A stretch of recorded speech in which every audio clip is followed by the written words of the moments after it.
There is a certain hotel on Broadway that is very pleasant in the summer. Not many people have heard about it. It is wide and cool. Its rooms have walls of dark wood.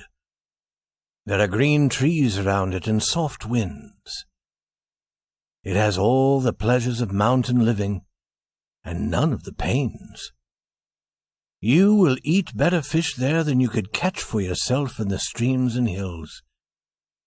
You will have better meat than a hunter brings home from the forest. A few have discovered this cool spot in the hot summer of New York. You will see these few guests eating dinner in the hotel restaurant. They are happy to be there, and happy to know that they are very few. They feel especially wise because they have found this delightful place. More waiters than necessary are always near. They bring what is wanted before anyone asks for it. The pleasing distant noise of Broadway sounds like running water in a forest. At every strange footstep, the guests turn quickly and look. They are afraid that the restless pleasure-seekers will find their hotel and destroy its pleasant quiet. And so these few live during the hot season. They enjoy the delights of mountain and seashore. All is brought to them in their Broadway hotel. This summer, a lady came to the hotel giving this name: Madame Eloise d'Arcey-Beaumont. The name was like a name in the story of a great romance. And Madame Beaumont was the kind of lady the Hotel Lotus loved. She was beautiful, and her manner was very fine. Everyone wished to serve her. The other guests believed that, as a guest, she was perfection. This perfect guest did not often leave the hotel. In this, she was like the other guests of the Hotel Lotus. To enjoy that hotel, one needed to forget the city. New York might have been miles away. At night, sometimes one might go out, but during the hot day one remained in the cool shade of the Lotus. Madame was alone in the Hotel Lotus. She was alone as a queen is alone because of her high position. She rose from bed late in the morning.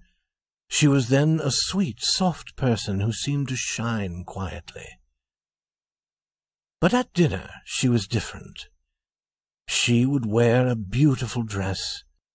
I cannot find words fine enough to tell about it. Always there were red flowers at her shoulder. When the head waiter saw a dress like this, he met it at the door. You thought of Paris when you saw it, and of the theatre, and of old romances. A story about Madame Beaumont was told among the guests in the Hotel Lotus. It was said that she was a woman who had travelled all over the world. It was said that she knew the most important people everywhere.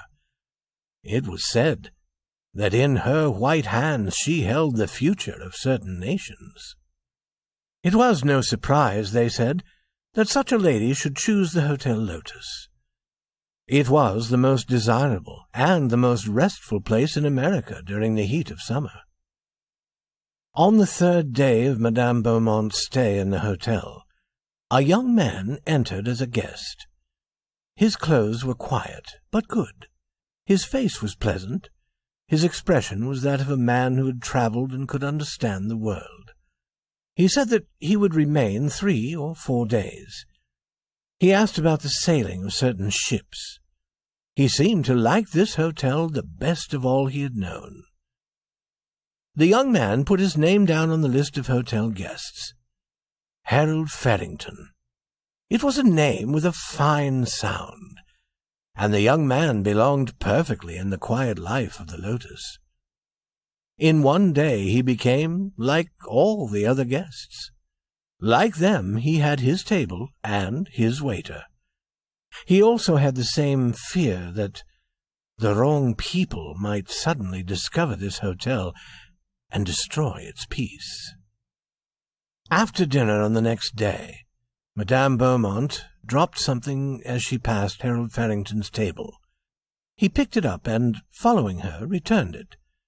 He spoke only a few quiet words as he did this, and she was pleased by his good manners. She knew that he was a gentleman. Guests of the Lotus seemed to understand each other very easily. Perhaps it was the result of having discovered this Broadway hotel. Guests felt sure that only especially fine people would enjoy the cool delights of the Lotus. Now, very quickly, a sudden friendship grew between Farrington and Madame Beaumont. They stood and talked for a few moments. I have seen too much of the usual summer hotels, said Madame Beaumont, with a small but sweet smile. Why go to the mountains or the seashore? We cannot escape noise and dust there. The people who make noise and dust follow us there. Even on the ocean, said Farrington sadly. Those same people are all around us. What shall we do when they discover the Lotus? I hope they don't discover the Lotus this week, said Madame. I only know one other place I like as well. It is the beautiful home of a prince in the mountains in Europe. The best people, said Farrington, are seeking for the quiet places like this one, where they can escape the crowds. I promise myself 3 more days of this delightful rest, said Madame Beaumont. The next day, my ship sails. Harold Farrington's eyes showed that he was sorry. I too must leave then, he said, but I am not sailing for Europe. We cannot stay here forever, though it is so delightful, said Madame Beaumont. I like it better than my usual life, which is too full of people. I shall never forget my week in the Hotel Lotus. Nor shall I, said Farrington in a low voice, and I shall never like the ship that carries you away. On their last evening, the two sat together at a little table. A waiter brought them something cool to eat. Madame Beaumont was wearing the same beautiful dress. She seemed thoughtful. When she had finished eating, she took out $1. Mr. Farrington, she said with a smile that everyone in the Lotus loved. I want to tell you something.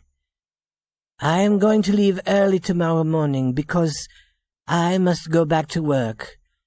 I work selling women's clothes at Casey's shop.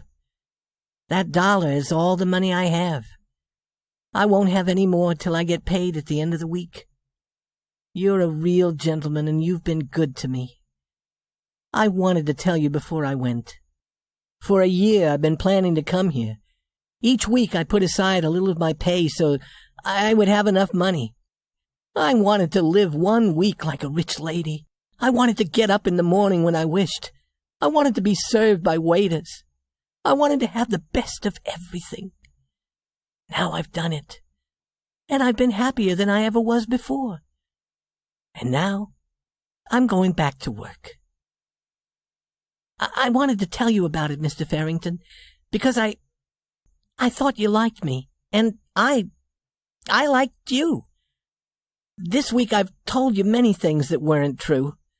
I told you things I've read about. They never happened to me. I've been living in a story. It wasn't real. I wanted you to think I was a great lady.